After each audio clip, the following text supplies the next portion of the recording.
WA XL Cup Racing proudly presented by Retrovision, Voltec Mechanical, Racetech, Nexter, and Revolution Race Gear.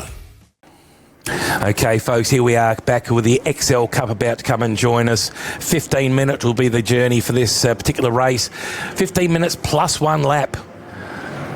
They're just starting to come out and join us, and as we look at the grid, it'll be Carlos Ambrosio in first place, Dean Hill second, Zane Rhodes in third, Lachlan Cove, good young man, in fourth, Noah Byrne in fifth, Stephen McGregor sixth, William Panizza in seventh, Jacob Fisher in eighth position, Adam Hasty ninth, Paul Cooper run out of 10th position, Harrison Burns in P11, and we've got back there at 12, Tristan Clamp in 13, Charlotte Cove, good on young Charlotte, in 14, Ashley Cove, the fella sister, in 15th. We move on to Craig Ferreira, P17, up to Stuart McGregor in 19, Brad Ward in 20, and as I say, back to the first two, Ambrosio and Dean Hill will run us, kick us off. Zane Rhodes. Tell you what, Lachlan Cove has had a ripper day, an absolute ripper. Only leaving from fourth this time round. Another one who's had another good day, Jacob Fisher out of 10. And, Paul Cooper out of 10. Adam Hasty. Harrison Burns, I mentioned, in 11th spot. John Schultz in 12th. Tristan Clamp in 13th. Charlotte Cove back there in 14th. Gee, the Cove family have been doing a magnificent job. Both Charlotte and Ashley, they're great young racers, the two girls. And Lachlan Cove leaving from 4. He's also been spreading his wings and showing how good he really is in the XL Cup. Yes, of course, I did mention, 15 minutes plus one lap. So provided we don't get too many hiccups, you can imagine around about maybe 9, 10, 11 laps even for the XLs and the XL Cup. Carlos Ambrosio, car number 1, leaving from grid position number 1. He certainly opened well. He opened qualifying with pole position, and he's just backed it up and gone stronger and stronger. We had, in qualifying, was actually Carlos Ambrosio first, Zane Rhodes was second, Dean Hill was third, Lachlan Cove was fourth, William Panizza was fifth, and in race number 1, that was Ambrosio first, Hill second, Zane Rhodes third, and Lachlan Cove, great effort again, young man, up to 4th position. This is race 2, the longer race of the day, 15 minutes plus 1 lap. We're just about all gridded up. Let's see, we're waiting on the green flag to shuffle forward. Lovely liveries on these. Someone's gone a little bit too far forward in their grid box. Hope there's no issue there. That might have been Noah Byrne, might have just shuffled forward. I think it's all okay. We got the green flag, folks. This is race number 2 for the XL Cup. Let's see who'll get out of the blocks first. Will it be Ambrosio? Will it be Hill? Will it be Rhodes?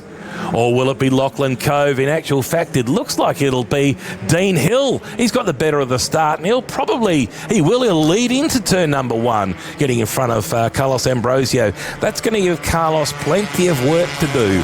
He likes to get out front and lead. Now he's got a lot of overtaking to do as we see all the cars negotiating turn 1 successfully, which is always a good sign. Up into turn 4, and it is Hill leading Ambrosio, with Rhodes back there in 2nd place. Lachlan Cove maintaining his 4th spot, although he's coming under a little bit of pressure there from Noah Byrne. It certainly doesn't look like Noah Byrne might be trying the way around the outside. Let's see if he can get it done. Probably not, I'd say, as head down in towards turn 6. Ambrosio up the inside of Dean Hill. I didn't expect that this early. Wow, Carlos Ambrosio up the inside into turn 6. Takes first position off Dean Hill. And Zane Rhodes right behind them. We have a top 3 again. Isn't this interesting, the way the gap develops between the top 3, and then another battle for the second group of 3 between Lachlan Cove, Noah Byrne, Stephen McGregor, and also it looks like William Panizza's in there as well. But as they come across the start-finish line to complete lap number 1, Dean Hill having a look up the inside. No, Ambrosio's got the longer legs, able to maintain that position. And he'll go around and complete lap number 1 and head off up through turn 2 and 3 and negotiate turn 4. This battle here for the second group of cars between Lachlan Cove, Noah Byrne, McGregor and Fisher. That's a really good race. And Peniza's also in there. Look at the top of the hill, turn 5. This is this lovely little battle here. Lachlan Cove up there leading this battle. He's actually, him and Noah Byrne have put out a little bit of a gap over Stephen McGregor. And of course, Fisher and Peniza also fighting in this battle also. As we look a little further down, exiting the base, I should say, turn 6. Ambrosio in front. Looks like Zane Rhodes is making a little bit of ground here on number 2, Dean Hill. It's a little bit too early in the race to show your card, so you just sit in behind and do a little bit of slipstreaming. Keep an eye on the car in front of you. See where its weak points are, where its strengths and weaknesses are, and try and see if you can pick its pocket at some stage. But to complete lap number 2, and the fastest lap was Zane Rhodes. Again, he qualified super fast, and he again had the fastest lap in the previous race, and the fastest lap again with a 1:12.0 there for Zane Rhodes. A full 4 tenths quicker than both Ambrosio and Hill on the track at the moment. And further down, we've got Lachlan Cove and Noah Byrne. They're both in the 1:13s, and then we move down to the 1:14s with Fisher, Peniza and Stuart McGregor. Back up the top, turn 5. Yeah, look, Zane Rhodes is really gaining on Dean Hill. As I say, there's no point in trying to get up the front too quickly. Having said that, Zane Rhodes is a racer through and through. Puts the nose up right next to Dean Hill. Gives him a little bit of a tap on the door and says, "Come on, move over a bit, Dino." And Zane Rhodes gets the car up the inside here, and he'll have the running down into turn number 7. Well, the inside running will probably get the job done. Carlos Ambrosio has checked out, though. Got himself around a nice 40-metre lead. Oh, Zane Rhodes moved to the right, to the left-hand side under braking there, giving Dean Hill not much room at all. Around the outside, keeps the wide radius, does Rhodes. Hill trying up the inside, hasn't quite got the momentum. The extra cornering speed that Rhodes was able to maintain by keeping that wide radius really benefited him. Looking back in the pack here, more tough racing here. This is Noah Byrne. And a little bit further back, we've got number 12, Jacob Fisher, also fighting. It's another good battle here. I just noticed that one. Jacob Fisher along with William Peniza and Stephen McGregor also in there. And I think Paul Cooper's also in this little battle. It's a good battle. But back to 4th place. This is Lachlan Cove right in front of Noah Byrne. It is in actual fact, it's Noah Byrne who's got in front of Cove. I'm a little bit surprised. Didn't actually notice that overtaking manoeuvre. As the rest of the field negotiates turn number 5. Back to turn number 6. Coming out of the bowl or the basin. As we see them all diving in there. Car number 111. Got a little bit of pressure on. This is Ashley Cove, the young lady. Got plenty of pressure on her as she pulls the car out of turn number 6 and negotiates the hill. Oh, down on the into turn 7. The XL's looking good. Good close racing. Looking for the draft a little bit early. A bit of a hip and shoulder there in turn 7. A little bit further down there. I'm not quite sure exactly who that was. Whether that was Hasty and Burns. Not quite sure, but that was a nice little hip and shoulder into turn 7. Nothing wrong with that. That's all play on you both in it. All's fair in love and war. So looks at this stage, it's Ambrosio with that 1:12.1. He's leading the field quite considerably. Pulled down a nice little gap, about 40 metres. But I am enjoying this battle back in the pack here. We see the guys and girls going through turn 4. Really nice battle. Very evenly powered Hyundai XLs. And this is on for young and old. 55, I see the battle here is McGregor, Burns, Cooper, Hasty, and John Schultz is back in 12th place, right at the back of this little bunch.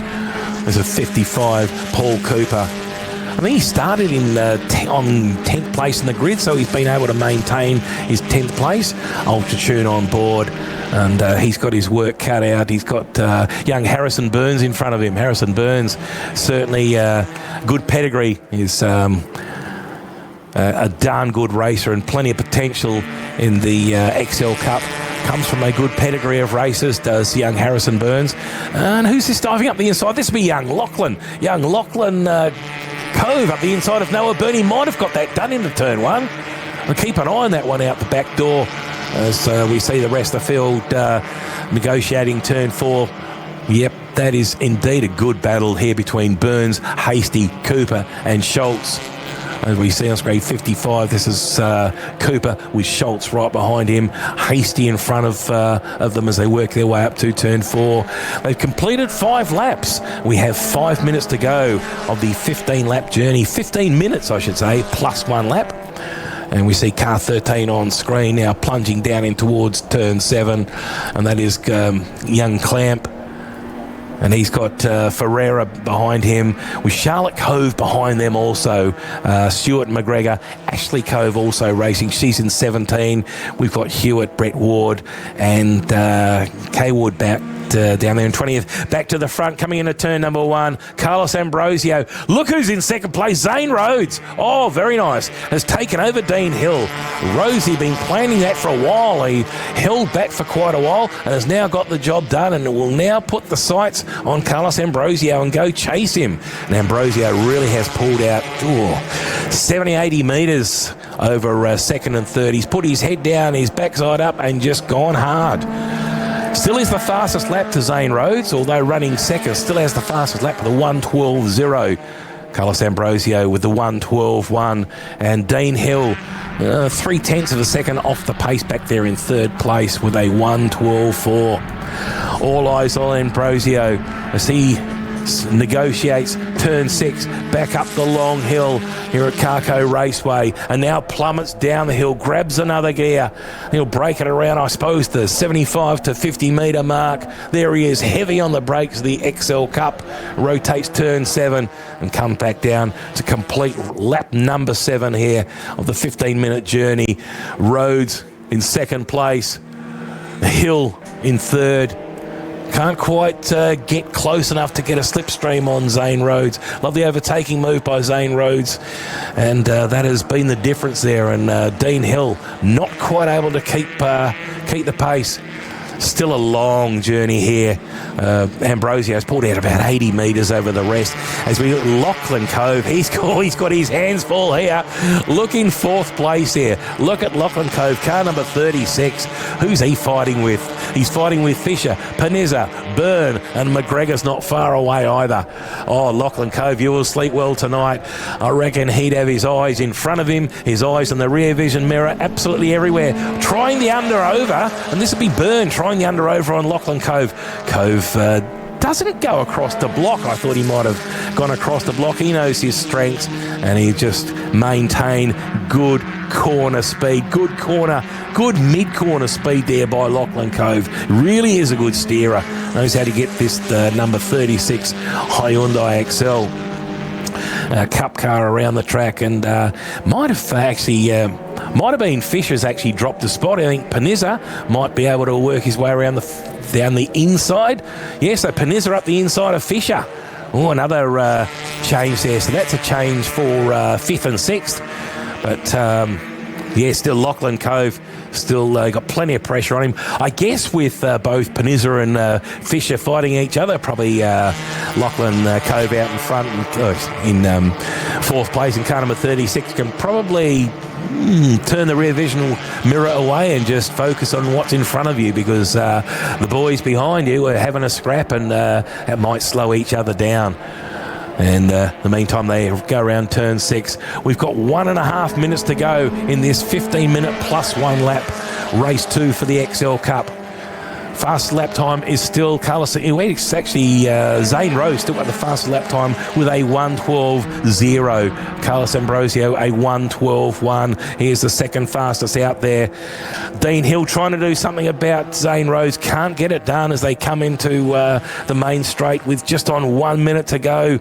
I'd say we might have 2 laps to go, and Ambrosio starts the second lap. The second last lap, I should say, the penultimate lap of race 2. Zane Rhodes still with Dean Hill right on him, getting a little bit closer this time. He'll probably worked out there's only a couple of laps to go. We better get on with it. Negotiating turn 7 and across the start-finish line. This is a good fight here for 4th place. Let's see. It does look like Panizza's. Oh, wow. William Panizza has overtaken Lachlan Cove on turn 7 there across the stripe. So Cove now, he's dropped a couple of, just the one spot, but he's got a lot of pressure on him from Byrne here. Fisher's overtaken Peniz is overtaking, got Fisher and Byrne working on him as he works his way up through turn 4. Zane Rhodes round by turn 6. Plenty of pressure on him from Dean Hill. Dean Hill had a shocking qualification where he ran off the road in turn 4 and pretty much blew his qualifying laps altogether. So they come down the hill towards turn 7. Again, Hill right on Rose, not close enough to do. Turn 6, here's Lachlan Cove trying to make up for his lost spot, and he may have done it. Lachlan Cove overtakes Jacob Fisher. That's really good racing, and I'm not sure if we've got... I think that's, number 9. So William Panizza is just about pulled out from Lockie Cove, and Lachlan Cove is pulled in front of Fisher, and right behind them is Noah Byrne and Stephen McGregor, and that's the way they cross the line in that order. So just on... We look like we'll probably just have the one lap to go when the leaders come back around and join us as they're over the back section of the track, a little bit out of sight at the moment, around by turn 6. But eyes are on this great battle here for 4th, 5th, 6th, 7th. And I think 4th and 5th might about Panizza and Cove might have sorted out their issue, but the battle for 6th, 7th and 8th between Fisher, Byrne and Steve McGregor, that's another good one. We'll see how that goes. We see coming down the hill with one lap to go, I do believe, Carlos Ambrosio. Unless we're about to get the checkered flag, I'm not quite sure. I believe, yes, this could be the checkered flag, and it is the checkered flag. Carlos Ambrosio takes the win. Well, unfortunately, we have a 5-second stewards penalty to car 135. That'll be disappointing for they. 135 gets a penalty. That is Adam Hasty gets himself a 5-second penalty. It's still on in turn 7. Diving up the inside is car number 11. That is Noah Byrne. 3 wide across the finish line. Who will get there will take the negative. I reckon it'll go to car number 2. That'll be Stephen McGregor. It is actual fact. Stephen McGregor grabs 6th place. Oh, and they're still coming across the line. We've got Byrne. We've got Burns, Cooper, Hasty, Clamp, Schultz across the line. We're still waiting on Charlotte Cove. Here she comes. Charlotte Cove, Ferreira. We've got McGregor, and Ashley Cove also completes the journey, completing the 11-lap journey. And Hewitt comes across the line, number 40, also completing his lap. And we're just waiting on Gaywood as he comes down the hill towards turn 7 to complete his race. Well, the winners are Carlos Ambrosio with the fastest time of a 1:12.11, Zane Rhodes in 2nd place, Dean Hill in 3rd, William Panizza in 4th, and Lachlan Cove back there in 5th place. We certainly do have Lachlan Cove here, all part of the XL Cup thanks to Retrovision. Lachlan, you had quite the race just then. How are you feeling? I'm feeling quite exhilarated after that. It was a great workout, but it was great to just get amongst a couple of other drivers. It was a great battle between us 4, so looking forward to the next one, and hopefully it's another battle just like that. Now, the XL category itself is highly competitive, apart from the fact you're also competing against your sisters. So when you get to the end of the day, do you all three of you, do you evaluate your results, and does it cause any family arguments? Oh, there is a little bit of family competitiveness in it, but the perfect example is yesterday when we were racing in improved production. It was a great opportunity that I could battle with Charlotte and Ashley kind of towards the back of the grid. Really great practice to then go in today and we can all focus on what we need to do. So why is the family connected to XLs? Is it because of the nature of the car? It's a great way to sort of exemplify your skills in driving more so than just the power of the vehicle? So, yeah, for us, it's a really big development tool. So we'll develop ourselves in this. All the cars are the same for us. So if something does break on, say, Ashley's, we can pull parts from the spares that we need. And then as a family, we'll start developing up into the next categories going forward. So we'll stay pretty close as a family in our racing journey. And which category do you want to eventually get to? I would love to race in the Porsche Carrera Cup. I think that for the girls, it's realistic that they can race in something like supercars. I think that'd be great, and I'll support them there. But for me, I'd like to see myself in a Porsche one day. Now, we've heard last round when we spoke to your sisters, their story. How did you get into the Excel Cup and racing? So I've been pretty addicted with anything with 4 wheels or less since I was a kid. We used to live in rural Victoria. When we moved over here, I got my learners, and Dad bought a very nice 1978 Datsun 280Z, and then I learnt how to drive manual in that, and it went from, okay, you've learnt manual, let's take it out onto the track. And I think my first or second outing, I was keeping pace with one of the Mustang Historics, and so we kind of went, all right, let's try a couple of events, and then we finally decided on an XL last year, and here we are now. Now, we've already said this competition has been so tough. You're up there with some very, very fierce competitors. What are your thoughts heading into the final race? My thoughts heading in is I'm just going to try my best. We've been trialling different things with the car so far, but at the end of the day, it's just about having fun for me. So it's great battling against those faster guys. You've had a couple of championship rounds already to sort of check out what your opposition drivers, how they're going to handle the race. So have you got a specific plan for the third race today to sort of get from fourth maybe into a place? I'm just going to try and get as good of a start as possible. I had a couple of issues with my tyres at the start of that last one, so try and manage those a little bit better, and hopefully I can just stick to, I think Will is in front of me, so stick to him and maybe try and make a move. Good luck with the last race, mate. Have a great day. WA XL Cup Racing proudly presented by Retrovision, Voltec Mechanical, Racetech, Nexter, and Revolution Race Gear.